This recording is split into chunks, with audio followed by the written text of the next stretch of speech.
La Biblia se compone de 66 libros inspirados por Dios, y entre ellos justamente está la Epístola de Santiago. Y lo que es notable justamente por su brevedad, pudiéndose leer aproximadamente en 20 minutos. Si uno lee rápido, yo la pude leer en 14 minutos. 14 minutos. Puede leer toda la carta que Santiago escribe a la iglesia en aquel tiempo. Pero a pesar de su tamaño, contiene numerosas y esenciales verdades, abordando por lo menos 30 temas, todos tratados de manera práctica y en un lenguaje muy claro, bien claro. Santiago se hace entender. A diferencia de otras epístolas, por ejemplo, las epístolas paulinas, lo que escribió Pablo, la mayoría se centra en la doctrina, pero Santiago se centra y dedica mucho tiempo a enseñarnos a cómo vivir la doctrina, cómo vivir la enseñanza de la palabra del Señor, cómo vivir la fe. Examina nuestra vida en su totalidad. Es como que no deja ningún aspecto sin revisar, desde nuestras acciones hasta nuestras intenciones. Santiago define el cristianismo no solamente por lo que creemos, sino por lo que actuamos, es decir, por lo que nosotros practicamos, lo que a menudo se traduce en cambios en nuestras prioridades y también en nuestros comportamientos. Es como que la epístola de Santiago, esa carta, nos ofrece un chequeo personal. No sé cuántos de ustedes tienen la constancia, la disciplina de hacerse un chequeo anual. Y sé que a nadie le gusta ir a hacerse un chequeo, pero usted va al médico y le dice, abra la boca, diga y saca la lengua y le mete ahí un pedazo de tablita, le examina la lengua, le examina la garganta, le piden que le saquen sangre, lo examinan por todo lado, a ver qué tal anda, muchas gracias, qué tal anda en su salud. Y después que el médico lo ha examinado, ¿qué hace? Empieza a escribir. Y usted le quiere hacer preguntas y muchas veces no le responde, pero escribe. Escribe en lengua, ¿no? Vio que no se entiende nada. Y usted va con esa orden, con ese mandato del médico a un farmacéutico que tiene el don de interpretación. Y interpreta todo lo que el médico puso. Y le dice, bueno, usted tiene que tomarse esto. Y le da la cantidad de días, los horarios que usted tiene que tomarlo para que a usted le vaya bien después de ese chequeo. Santiago justamente hace eso, nos revisa, nos examina. Santiago nos da como una especie de orden médicas. Si uno examina bien la epístola de Santiago, se va a encontrar con 54 imperativos, es decir, 54 mandamientos, 54 órdenes, que si nosotros cumplimos con esas órdenes, lo que va a afectar a nuestra vida justamente es un cambio. Vamos a poner por obra la palabra del Señor. Vamos a tener una fe práctica. Van a haber resultados impresionantes y extraordinarios. Por lo tanto, lo que intenta Santiago es convertir esos mandatos en prácticas, el conocimiento en aplicación. Lo que quiere hacer Santiago es que la creencia que tenemos se traslade al comportamiento. ¿Se imagina a Santiago tomando el examen? Imagínese Santiago que sea su profesor de seminario. Y le dice, a ver, ¿qué es lo que usted cree? Y le toma examen. Pero no lo felicita. ¿Cuánto cree? ¿Qué es lo que crees? ¿Qué es lo que sabés? A Santiago no le importa mucho eso. Santiago te va a preguntar, ¿cuánto practicás de lo que crees? ¿Cuánto ponés por obra acerca de todo lo que sabés? De eso se trata justamente este libro. ¿Cuánto ponés por obra? ¿Cuánto ponés por obra? Por eso es tan reacio el cristiano a leer este libro, porque constantemente te está presionando y te presiona hasta que te das cuenta de que no es solamente creer, es practicar lo que uno cree. La gran preocupación de Santiago es que no solamente crezcamos en conocimiento, sino que también pongamos en práctica. Así que al explorar esta epístola, nuestra petición debe ser: Señor, permite que tu palabra me transforme a través de sus enseñanzas. Así que quiero que comencemos a examinar el versículo 1 que dice lo siguiente. Santiago capítulo 1, versículo 1.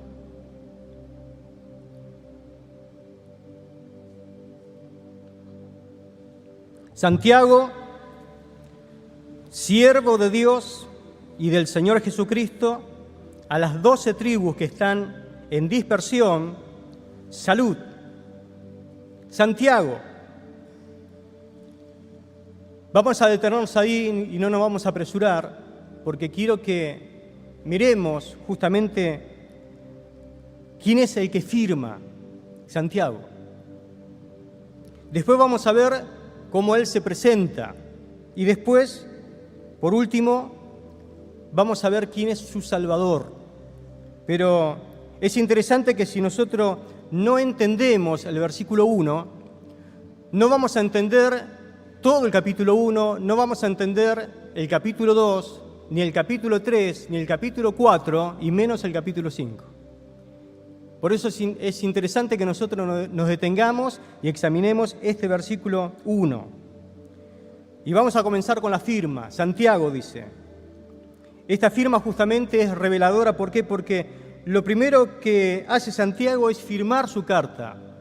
Comúnmente nosotros hoy, si hacemos una carta, la firmamos a lo último. Usted escribe un correo electrónico y a lo último le pone su firma. ¿Cómo firma? Apóstol Chávez, ¿no? Apóstol Poleico. Firma. Acá firma Santiago, dice Santiago. Santiago. Ni más ni menos, no agrega nada. Santiago. Y quiero que eso nos capte la atención justamente. Porque es interesante de que la firma identifica al hombre. Y en el Nuevo Testamento por lo menos hay 5 Santiago. El primer Santiago que aparece está en la genealogía de Jesús. El padre de José se llamaba Santiago, o Jacobo. Después tenemos a Santiago, el hermano de Juan, el hijo de Zebedeo. Después tenemos a Santiago el menor, que se le llama así, a Santiago el hijo de Alfeo. Después tenemos al papá de Judas, el otro apóstol que también se llamaba Santiago. Y después, por último, tenemos a Santiago, el hermano o el medio hermano de Jesús. 2 de los candidatos no pueden ser autor de la epístola porque uno era el de la genealogía y el otro justamente era el padre de Judas. Puede ser que le haya escrito Santiago el Mayor, que era uno de los apóstoles más conocidos, o los 3 del círculo íntimo del Señor. Pero a él lo mataron, él murió. En Hechos capítulo 12 dice la Biblia que él fue el primer mártir dentro de lo que eran el grupo de los 12. Así que imposible que él sea el escritor. Y el otro que queda justamente es Santiago, el hermano de Jesús, o el medio hermano. Y es considerado por muchos eruditos, y en esto no hay casi contradicción, dicen que él fue el que escribió la carta. Claro, su vida cambió en un momento significativamente tras la muerte del Señor, mostrando de que su corazón fue transformado. ¿Por qué? Porque quiero que usted entienda un poquito acerca de quién es este Santiago. Él, en primer lugar, fue incrédulo. No es que toda la vida fue creyente o fue un hijo de Dios o porque vivió con Jesús tuvo privilegios. La Biblia nos dice que dentro de los hermanos de Jesús, por ejemplo en capítulo 7 de Juan, versículo 5, encontramos que los hermanos de Jesús, y entre ellos estaba Santiago, no creían en Jesús. No creían en Él, que Él tuviera algo que ver con el Mesías que Dios había prometido. Santiago 7:5 dice, estaba cerca la fiesta de los judíos, la de los tabernáculos, y le dijeron sus hermanos, sal de aquí y vete a Judea, para que también tus discípulos vean las obras que tú haces. Verso 4 dice, porque ninguno que procura darse a conocer, hace algo en secreto. Si estas cosas haces, manifiéstate al mundo. Y versículo 5, presta atención, dice, porque ni aún sus hermanos creían en él. Es decir, que Santiago, este autor de la epístola, no creía en Jesús. Y entonces Jesús le dijo, bueno, mi tiempo aún no ha llegado, mas vuestro tiempo siempre está presto. No puede el mundo aborrecerlo a vosotros, mas a mí me aborrece porque yo testifico de él que sus obras son malas. Es decir, que en Nazaret, la familia de Jesús, inclusive se escandalizó del Señor. Es más, lo consideró como una persona que estaba fuera de sí. En simples palabras, la familia de Jesús creía que él estaba loco. Los medios hermanos del Señor en un momento fueron a interrumpir el ministerio del Señor. Dice en Mateo capítulo 12, versículo 46, lo siguiente. Mientras él aún hablaba a la gente, he aquí su madre y sus hermanos están afuera y le querían hablar. Marcos añade que enviaron a llamarle. Lucas dice que no podían llegar a él por causa de la multitud. Verso 47 dice, y le dijo uno, he aquí tu madre y tus hermanos están afuera y quieren hablar. Respondiendo él, al que le decía esto, dijo, ¿quién es mi madre y quiénes son mis hermanos? Y extendiendo su mano hacia los discípulos, dijo, he aquí mi madre y mis hermanos, porque todo aquel que hace la voluntad de mi Padre que está en los cielos, este es mi hermano y mi hermana y mi madre. Amén. Este acontecimiento está registrado por lo menos por los evangelios sinópticos. Pero Marcos añade algo en el capítulo 3, verso 21. Cuando lo oyeron los suyos, es decir, su familia, vinieron para prenderle porque decían, está fuera de sí. Está fuera de sí. Es decir, dentro de ese grupo de los hermanos estaba Santiago. Es decir, ¿qué creía Santiago? Que Jesús estaba fuera de sí, estaba loco. Las Escrituras indican que María tuvo más hijos después del nacimiento del Señor. Marcos capítulo 6, verso 3 dice, ¿no es este el carpintero, hablando de Jesús, hijo de María, hermano de Jacobo? Ahí aparece la figura de Jacobo, de Santiago, hermano de José, hermano de Judas y de Simón. ¿Y no están aquí también con nosotros sus hermanas? Y se escandalizaban de él. Es decir que este es el medio hermano de Jesús. No es ningún primo, no se trata de ningún hijo que le haya nacido a José con otra esposa, porque la palabra del Señor afirma que María tuvo más hijos después que tuvo a Jesús. Y eso nosotros lo tenemos bien en claro, pero hay gente que no lo tiene bien en claro. Mateo capítulo 1, verso 25 dice, pero no la conoció, es decir, que no tuvo relaciones sexuales, José con María, hasta que dio a su hijo primogénito y le puso por nombre Jesús. Cuando hablamos de primogénito, justamente tiene que ver con primer hijo, es decir, que después tuvo más hijos. El segundo que le nació se llamaba Santiago o Jacobo. Ahora, ¿por qué tiene esta reacción la familia de Jesús justamente con el Señor. Toda persona que enfrente una situación similar seguramente va a enfrentar también el rechazo de su familia, al igual que lo que le pasó al Señor. Jesús enfrentó la desaprobación de la familia porque ellos creían que el Señor había perdido el juicio, que se había vuelto loco. En primer lugar, porque Él decidió abandonar su trabajo. Él era carpintero y se lo conocía como un carpintero. Y en aquel tiempo, trabajar de carpintero era tener un trabajo seguro. Su decisión de convertirse en un predicador ambulante fue vista como una imprudencia por la familia, porque renunció a su estabilidad económica. En tercer lugar, ellos percibían que a causa del ministerio del Señor y que Él tenía un mensaje muy fuerte contra el gobierno espiritual de aquel tiempo, sobre ellos también, no solamente sobre la vida del Señor, se precipitaba una fuerte oposición de los fariseos, de los escribas, de los herodianos. Ellos se la veían venir. Si se la agarran con Jesús, porque el Señor va como con los tapones de punta contra ellos, los ataca, también nosotros vamos a recibir la consecuencia. Jesús eligió inclusive asociarse con personas consideradas inadecuadas para su misión.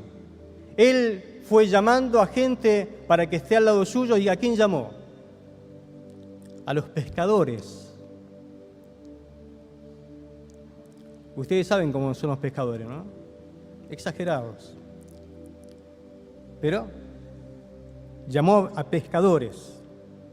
¿Sabe quién llamó en el grupo? A un cobrador de impuestos. Lo que hoy sería una persona más o menos que trabaja en la FIP, ¿no? Algo parecido. Y pescadores, uno que trabaja cobrando impuestos, llamó a un fundamentalista. Claro, es como que de repente el Señor desafía las normas sociales de aquel tiempo y de todos los tiempos. Su vida reflejó un desprecio por 3 leyes, por lo menos, que suelen guiar a las personas cuando uno se lanza a querer hacerse alguien en la vida. El Señor no tuvo en cuenta, por ejemplo, la búsqueda de seguridad. ¿Por qué? Porque Él tuvo su confianza absoluta en Dios. ¿Cuánto confían absolutamente en Dios? Segundo, Él no consideró ni tuvo en cuenta la necesidad de mantenerse a salvo. La gente, cuando quiere emprender algo, por lo general quiere siempre salir ileso, mantenerse a salvo. Pero el Señor, ¿sabe qué hizo? Él tocó los enfermos. Tocó lo que nadie quería tocar. Inclusive estuvo en reuniones con personas no gratas de la sociedad en aquel tiempo. Inclusive cenó con sus enemigos. Y lo tercero, la preocupación por la opinión pública. A Jesús no le interesó nunca la opinión pública. Interpeló a las autoridades, desmanteló las falsas expectativas que la gente tenía de su persona, porque inmediatamente cuando Él empezó a hacer lo que hizo, lo querían hacer el Mesías, el Rey esperado, y Él se dio cuenta de que eso iba a crear una expectativa falsa en la gente. Jamás se preocupó por el qué dirán. Los familiares de Jesús estaban horrorizados por los riesgos que Él asumía, que consideraba irracionales. Es impresionante ver cómo la esencia de la vida de Jesús se centra en el compromiso con su misión, un compromiso que debería guiar a todo seguidor del Señor. Cuando usted, como seguidor del Señor, hace lo que hizo el Señor, también su familia se va a escandalizar. Del momento que usted decide poner como centro de su vida la misión a la cual el Señor le ha llamado, los primeros que se van a levantar contra usted son sus familiares. Con razón, ellos van a aludir un montón de cosas, pero al Señor no le importó nada. Él dijo, este es el momento. Ya estuve con mi familia por lo menos 30 años. Ya hice lo que tenía que hacer. Ahora mi prioridad número 1 es cumplir con la misión de Dios. Y en eso se embarcó. Pero en el libro de Hechos de los Apóstoles notamos un cambio drástico en la familia de Jesús. La familia se ve que experimentó algo que nos llama la atención, porque en Hechos capítulo 1, ya la familia, María con los hermanos del Señor, estaban reunidos esperando la promesa del Espíritu Santo. ¿Qué pasó? Jacobo era incrédulo. Jacobo se reía de su hermano, o medio hermano. Jacobo lo tenía como un loco, como una persona fuera de sí. ¿Qué le pasó? Él se convirtió después, en Hechos capítulo 15 en adelante, vemos que él fue un líder o un pastor muy importante para la iglesia en Jerusalén.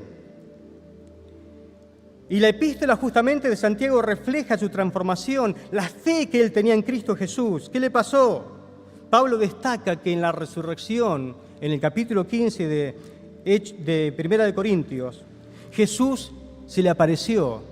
Santiago tuvo un encuentro personal con Jesús. Tener un encuentro personal con Jesús te transforma, te cambia.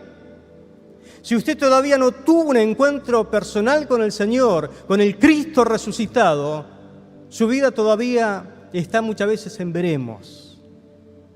No ha tomado todas las decisiones que el Señor quiere que usted tome porque le falta algo, le falta un encuentro personal con el Maestro, con el Señor. Así que dice la palabra en 1 Corintios capítulo 15, verso 3, porque primeramente os he enseñado lo que asimismo recibí, que Cristo murió por nuestros pecados conforme a la Escritura, que fue sepultado, que al tercer día resucitó conforme a la Escritura y le apareció a Cefas, este es Pedro, y después a los 12. Después apareció a más de 500 hermanos a la vez, de los cuales muchos viven aún y otros ya duermen. Y después apareció a Jacobo.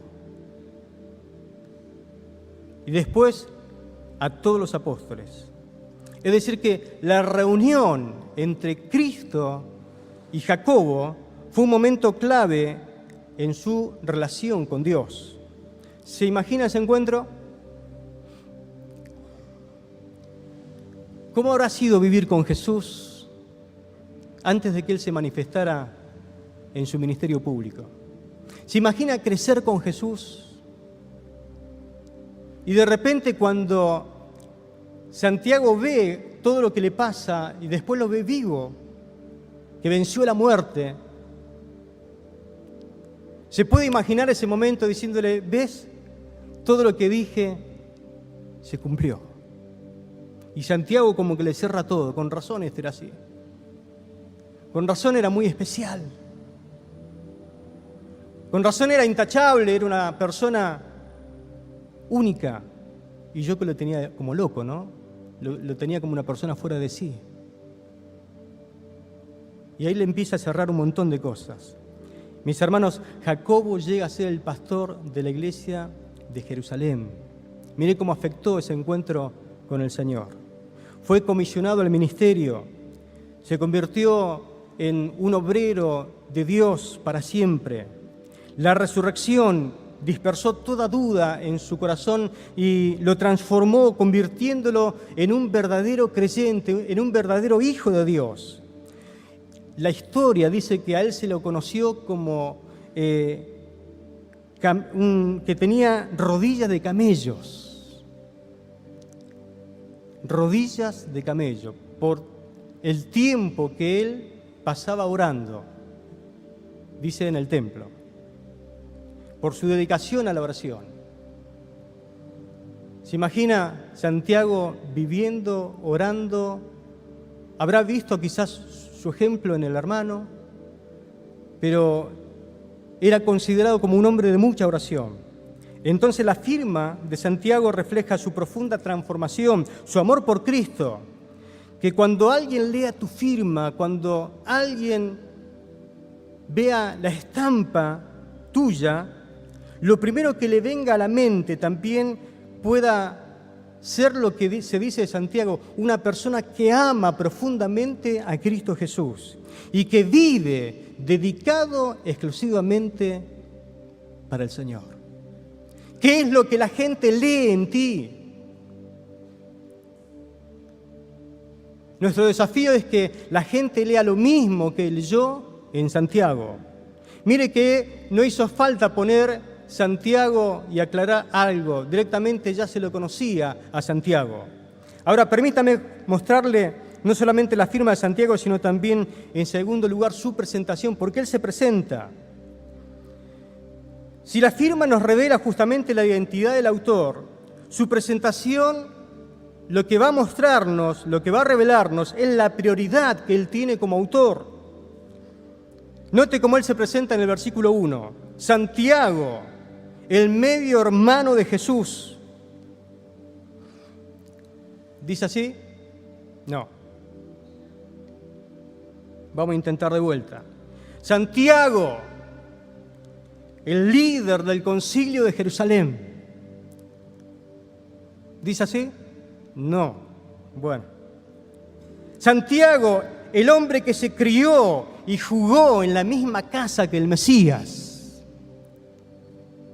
Tampoco dice así.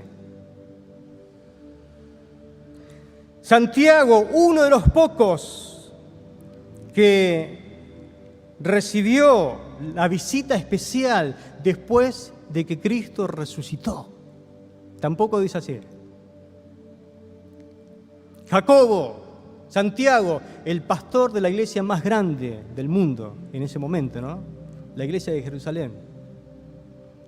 Dice que más o menos después de 7 años llegó a tener 11.000 miembros aproximadamente la iglesia de Jerusalén. Tampoco dice así, ¿no? Santiago, siervo de Dios y del Señor Jesucristo.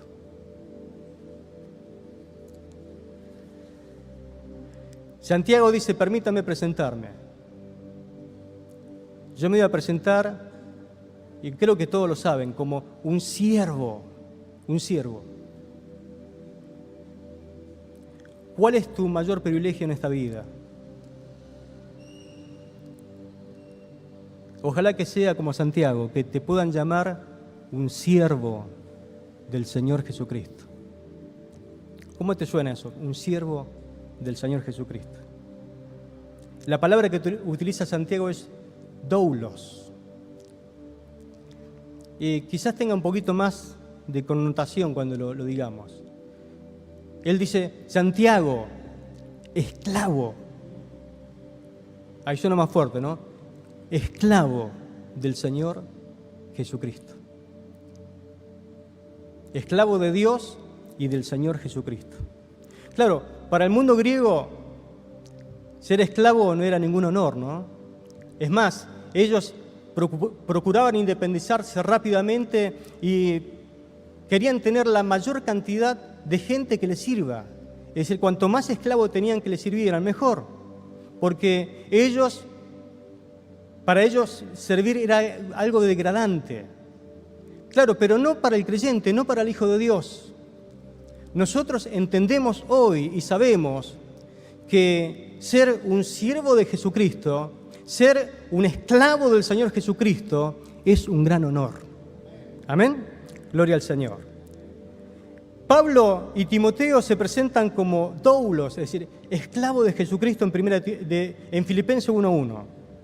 Pedro, en 2 de Pedro 1:1, también se designa como esclavo de Jesucristo. Judas, el medio hermano también del Señor, dice que es hermano de Santiago también, se llama también doulos de Jesucristo, esclavo de Jesucristo. Para el creyente genuino, el verdadero cristiano, el verdadero creyente, el Hijo de Dios, esa palabra doulos o esclavos comunica propiedad, es decir, soy propiedad del Señor, comunica posesión, compromiso, dependencia, sumisión y lealtad. Y en esta declaración encontramos por qué justamente el creyente, el Hijo de Dios común, no quiere aplicar justamente esta clase de fe genuina, no la quiere poner por obra. Justamente por esto. Porque hoy en día, la mayoría de la gente no quiere ser esclavo del Señor Jesucristo. No quiere ser esclavo de Dios. Quiere tener como esclavo a Dios y quiere tener como esclavo al Señor Jesucristo. ¿O no escucha usted las oraciones de la gente? Señor, haceme esto, haceme aquello, haceme lo otro, y te pido que haga esto, aquello, lo otro, y te ordeno que haga aquello. Porque también hasta cambió la oración, ¿no? Te ordeno que haga esto, y te ordeno que lo haga rápido. Algo pasó, ¿no? Algo sucedió. Santiago dice, yo soy esclavo del Señor Jesucristo. Pero claro, la comunicación del Evangelio cambió. Hoy hay otro Evangelio dando vuelta. Y te hablan de un montón de cosas que no tienen nada que ver con presentarte ante Él como un esclavo y decirle, Señor, ¿qué quieres que yo haga? ¿Cuál es tu orden? ¿Qué es lo que me mandas a hacer? Claro, la gente escucha, por ejemplo, venga Jesucristo y todos sus problemas serán solucionados. Hoy escucha, venga Cristo porque Él tiene un plan maravilloso para su vida. Y suena lindo. El tema es que no siempre es así. Así que algunos vienen a Cristo para probar, a ver qué plan maravilloso tiene Dios con su vida. Vienen para ver, para probar. Claro, después que probó un poco, dice, yo pensé que Él tenía un plan maravilloso para mí, pero no es tan así como ustedes me lo pintan. Perder tu empleo por ser fiel y honesto y no querer participar de coimas o gratificaciones no pareciera un plan maravilloso para tu vida. Pero muchas veces el creyente es echado de un trabajo por ser honesto. Perderlo todo y escapar por tu vida con lo opuesto, correr a otra ciudad porque está en riesgo tu vida. Vieron que él le escribe a los hermanos dispersos, ¿no? Estaban dispersos. Lo habían perdido todo. No parece un plan maravilloso para mí. Contraer una enfermedad que te hace depender de los demás de por vida, no parece un plan maravilloso para mí. Pero esto pasa en la vida de muchos creyentes. Que tu cónyuge te abandone por causa de la fe en Cristo no parece un plan maravilloso para ti, ni para mí. Que la muerte sorprenda a un integrante de tu familia no parece ser un plan tan maravilloso.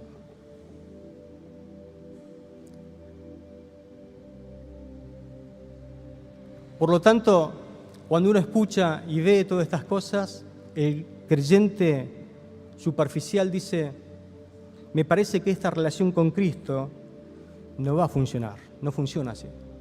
Y desiste, baja la guardia, se entrega a otras cosas. Ahora se da cuenta por qué muchos de los creyentes leen el versículo 1 pero no quieren abordar el versículo 2, que comienza a hablar justamente de las pruebas, que habla de las tribulaciones, que habla de gozarse en las tribulaciones. ¿Qué tipo de vida maravillosa es para mí?, dicen algunos esto. Claro, no logran pasar ni entender el versículo 1.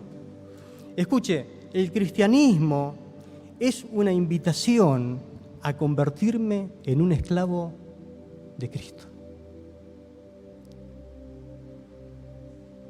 No a tener como esclavo a Cristo, pidiéndole que Él haga todo lo que usted necesite.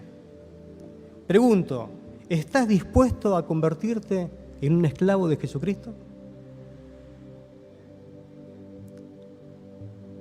Y pasa esto, la gente no quiere ni siquiera escuchar que va a ser esclavo de alguien, porque es algo que no vende, no da publicidad llamar a la gente para convertirse en un esclavo de Jesucristo.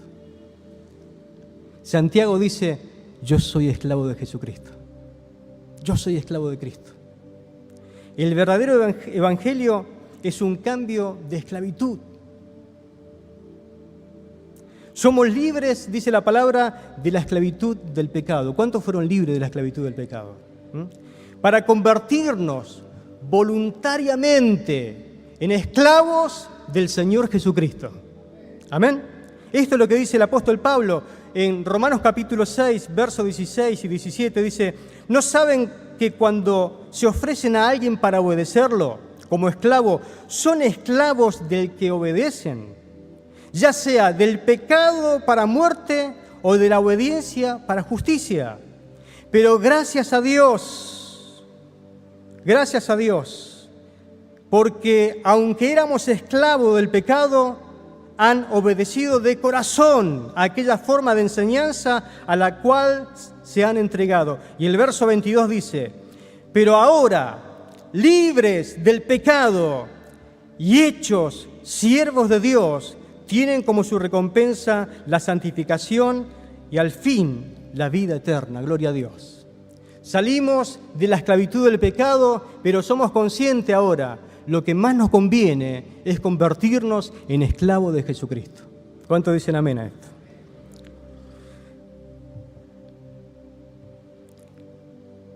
La verdad es que el ser humano siempre está buscando servir a alguien. Siempre. Consciente o inconscientemente. La pregunta en esta noche es: ¿a quién voy a servir? ¿A quién vas a servir? ¿Al pecado o a Jesucristo? ¿Esclavo de quién vas a convertirte?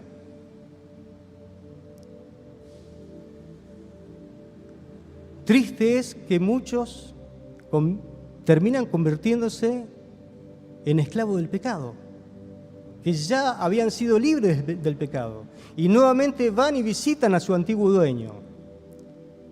Pero en esta noche le doy un consejo: conviértase en esclavo de Jesucristo. Es lo mejor que le puede pasar en esta vida. Dígame amén, aunque sea. Entonces, a partir del versículo 1, Santiago nos recuerda que a través de toda la epístola, ahora nosotros somos esclavos de Cristo. Ahora, ¿por qué usted permitiría que Dios cambie sus planes? ¿Usted le permitiría que Dios cambie sus sueños? ¿Su manera de pensar? ¿Por qué usted permitiría que Dios le cambie la manera de hablar? Porque todas estas cosas las dice Santiago. Que hay que cambiar la forma de hablar, los sueños que tenemos, la forma de gastar el dinero. ¿Usted permitiría que Dios te diga la forma que tenés que gastar el dinero? Porque Santiago lo dice acá en su epístola. Usted nunca haría eso, nunca le permitiría a Dios, a menos que usted crea que Él es su dueño, que es su amo, que es su Señor, y que usted es su esclavo. ¿Se entiende?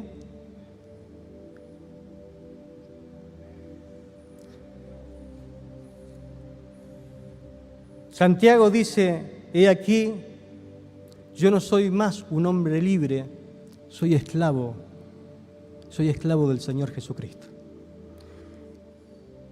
Vimos su firma, vimos su presentación. Por último, quiero que usted contemple, vea al Salvador, a su Salvador.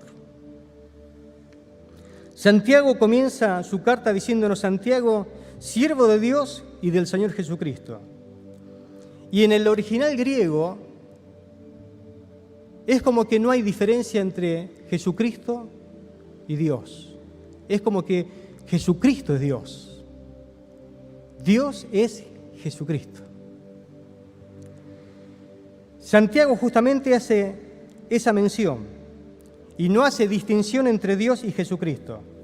Es más, algunas traducciones lo dicen así: Santiago, el esclavo del Dios y Señor Jesucristo. Otra traducción lo dice así: Santiago, esclavo de Jesucristo, Dios y Señor. Es decir, fíjese cómo él creía de su hermano, su medio hermano. Él entendía muy bien que Jesucristo era Dios. Entendió que él era Dios, que él era hijo de Dios. Es más, este versículo dice que fue utilizado por Anastasio en la historia de la Iglesia para defender la doctrina de la deidad de Dios contra un tal Ario que justamente metió una herejía, que son los que entienden los testigos de Jehová y los mormones. Dicen que Jesucristo es un Dios con minúscula, pero Jesucristo es Dios. Amén. Santiago escribe quizás con la autoridad que solamente un medio hermano de Cristo podía tener. Yo me crié, podría decir él, en la misma casa que Jesús. Lo vi crecer y convertirse en adulto. Pero he aquí, estoy para decirle que él no es un hombre común y corriente. Y de hecho, yo soy esclavo de Jesucristo, quien es Dios y Señor. Amén. Gloria a Dios. ¿Qué es Jesucristo para ti? ¿Qué es Jesucristo para ti? ¿Me permite decirle qué es Jesucristo según la Escritura? Encontré algo que es maravilloso y quiero mostrárselo a través de la Escritura, porque muchas veces nosotros no entendemos quién es Jesucristo para la iglesia, para el cristiano, para el Hijo de Dios. Pero ojalá que sea esto para tu vida. En Génesis, Él es la simiente de la mujer.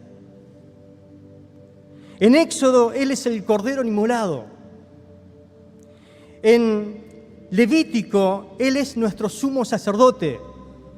En Número, Él es la columna de nube de día y la columna de fuego por la noche. En Deuteronomio, Él es el profeta semejante a Moisés. En Josué, Él es el comandante en jefe de las huestes celestiales, quien viene a dirigir a su pueblo y al mismo Josué. En Jueces, Él es nuestro juez y legislador. En Ruth, Él es nuestro pariente redentor. ¿Quién es Jesucristo para ti?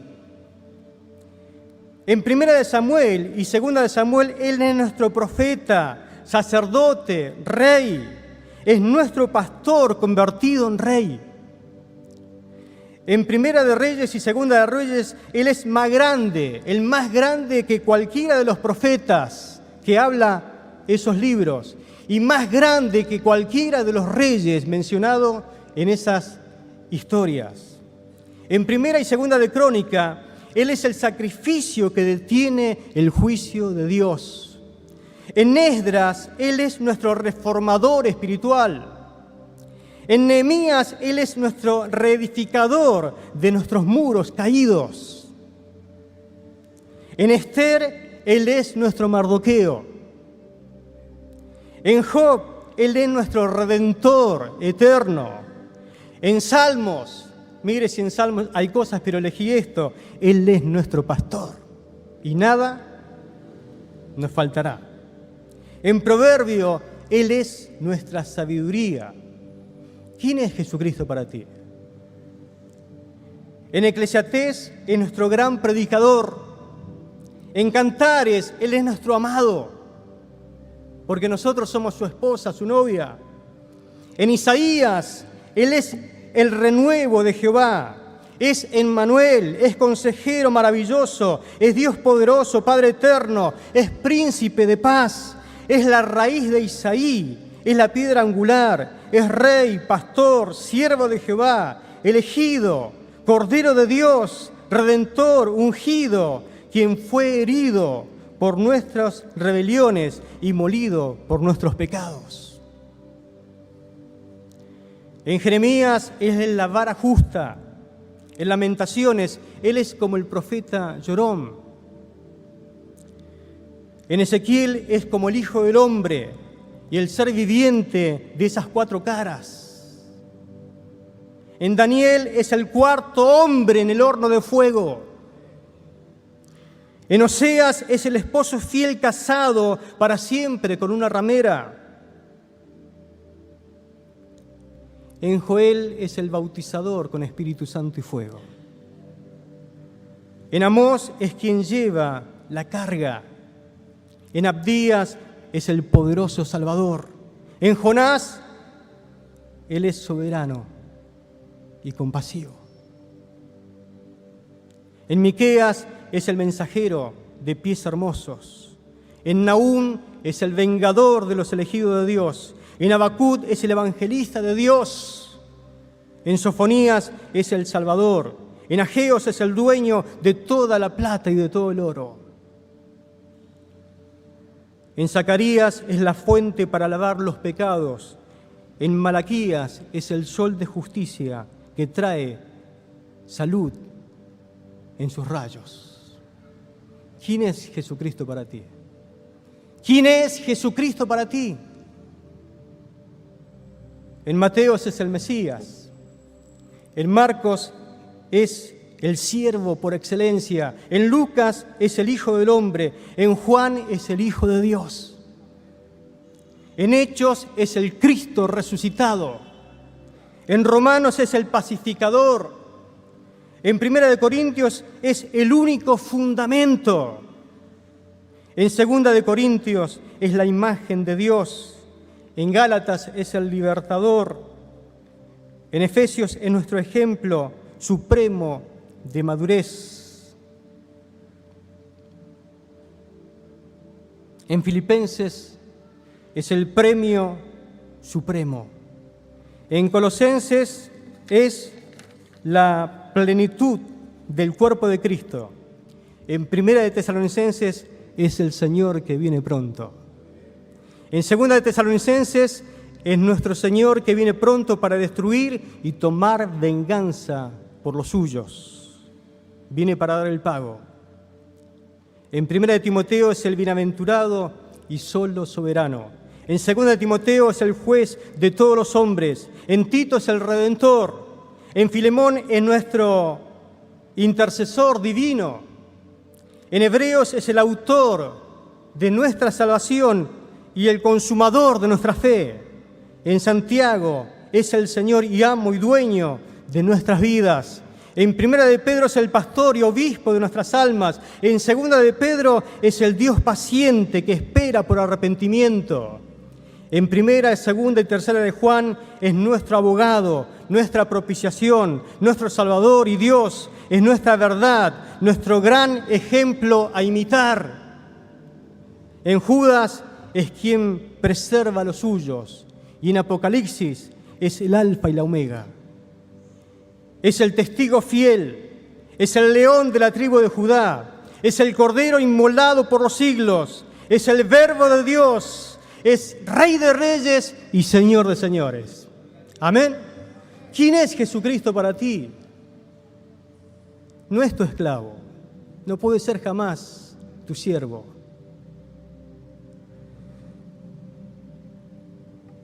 ¿Quién es Jesucristo para ti?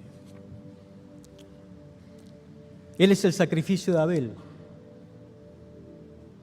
Él es el arco de Noé. Él es el carnero de Abraham. Él es el pozo para Isaac. Él es la escalera para Jacob. Él es el cuerno de aceite para Samuel. Él es la onda para David. Él es el Cordero de Dios para Juan el Bautista. Es el padre de huérfanos y marido de viudas. ¿Quién es Jesucristo para ti? Para los que atraviesan una noche oscura, Él es la luz y la estrella de la mañana. Para los que atravesamos muchas veces el valle de la soledad, Él es el lirio de los valles, la rosa de Sarón, la miel de la peña, la vara y el cayado, que nos infunden aliento en los momentos más cruciales de nuestra vida, cuando estamos atravesando el valle de sombra de muerte.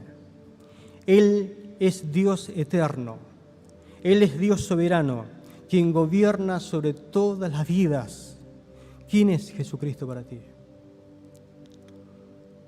Es Jesús de Nazaret, es el Hijo de Dios, el Hijo del Dios viviente. Y quiero decirle algo, yo estoy muy orgulloso de poder servirlo.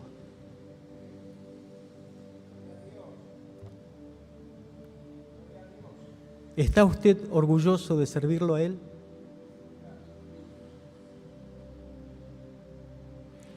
Con esto en mente, ¿estás listo para entregarte al señorío de Jesucristo? Porque lo mejor que nos puede pasar en esta vida es decirle, Señor, yo quiero que tú seas mi dueño, mi Señor. Para recién poder entender el versículo 2 de esta carta, usted tiene que entender que Jesucristo tiene que convertirse en tu dueño. ¿Puedes responder sinceramente hoy, sinceramente, de quién eres esclavo? ¿Quién es tu amo? ¿A quién respondes?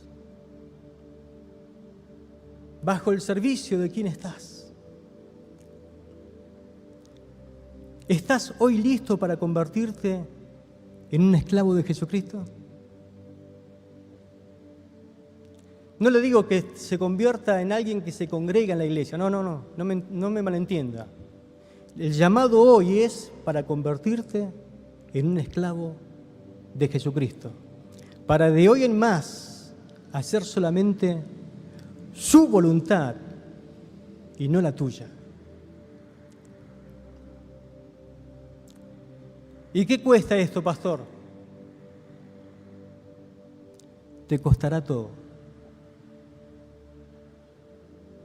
Tus sueños, tus ambiciones, tus posesiones, tu vida. Todo. Pero es lo mejor que te puede pasar en esta vida pasajera. Perder toda tu vida para hallarla en Él. Amén. No hay amo como Él. No hay dueño que pueda compararse a Él. No hay un Señor que pueda parecerse a Él. Él es bueno y es Señor del universo. Jesucristo es el Señor. ¿Sabe cómo dice la historia que murió Jacob? Lo tiraron del pináculo del templo. Ese pináculo donde el Señor había sido tentado por Satanás, de allí lo tiraron. Cayó, no murió. Dice la historia que mientras estaba allí agonizando, pudo orar por sus verdugos, diciéndole lo mismo que dijo el Señor: Señor, perdónalos, porque no saben lo que hacen, y bendijo a aquellos que le estaban haciendo mal. Y vino alguien con un garrote y le rompió la cabeza. pero dio su vida por el Señor. ¿Sabe por qué hizo todas esas cosas? Porque él entendió que su medio hermano no era cualquiera, era Dios, y lo convirtió en su amo, y vivió el resto de su vida para él. Mi pregunta en esta noche, sin más dilataciones, es la siguiente. Hay un llamado en esta noche de parte de Dios para ti, es a convertirte en un esclavo de Jesucristo. ¿Habrá alguien en esta noche que sea valiente y diga, yo quiero convertirme en un esclavo de Jesucristo? Y te aseguro, tu vida de ahí en más cambiará. Y no te estoy preguntando si sos creyente o cuánto tiempo hace que venís a la iglesia, no me malentiendas. El llamado en esta noche es a convertirse de ahora en más en un esclavo de Jesucristo.